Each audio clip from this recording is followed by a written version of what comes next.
La consegna alle autorità italiane, l'imbarco su un velivolo dell'aeronautica militare che arriverà a Francoforte in Germania alle 10 per fare scalo al Marco Polo di Venezia verso le 12:30.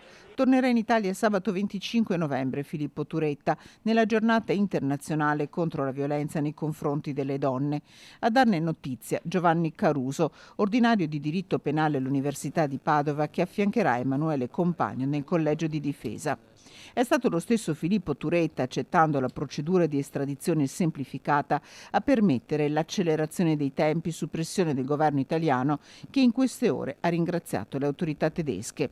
In questo viaggio Filippo Turetta, attualmente in isolamento e sorvegliato nel carcere tedesco di Halle, sarà scortato dagli uomini del Servizio di Cooperazione Internazionale di Polizia, che a Venezia lo porteranno negli uffici della Polizia di Frontiera, dove gli verrà notificata l'ordinanza di custodia cautelare in carcere per l'omicidio di Giulia Cecchettin. Da cui sarà trasferito in carcere per l'interrogatorio di garanzia del GIP di Venezia. Nel frattempo emergono nuovi dettagli sulla tragica giornata di sabato 11 novembre, tra cui l'ipotesi di un sopralluogo da parte di Filippo nelle vicinanze del luogo della seconda aggressione a Giulia a Fossò, con la rilevazione della Fiat Grande Punto Nera da parte delle telecamere alle 17:11, prima quindi di presentarsi a casa Cecchettin, così compare nell'ordinanza del GIP. Un primo punto di partenza è il rientro in Italia di Filippo Turetta, che agli agenti della polizia stradale tedesca, al momento dell'arresto, ha detto in inglese: «Ho ucciso la mia ragazza». Tra una settimana esatta, venerdì 1 dicembre, sarà eseguita sul corpo di Giulia Cecchettin l'autopsia.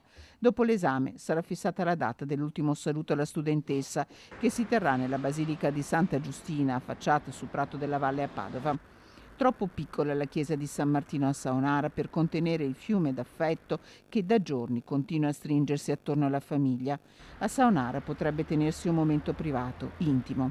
Poi Giulia riposerà accanto alla mamma Monica, mancata un anno fa, nel cimitero di Saonara.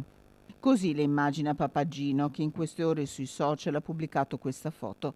A Monica e Giulia ha messo le ali, sono i suoi amori. È un'immagine speciale questa, l'ultima che Giulia stessa ha postato prima di essere uccisa. La foto è stata ritoccata in modo da apparire sfumata, sullo sfondo una scalinata con 2 scritte sulla sommità, non una di meno, e il fiocco rosso della lotta ai femminicidi.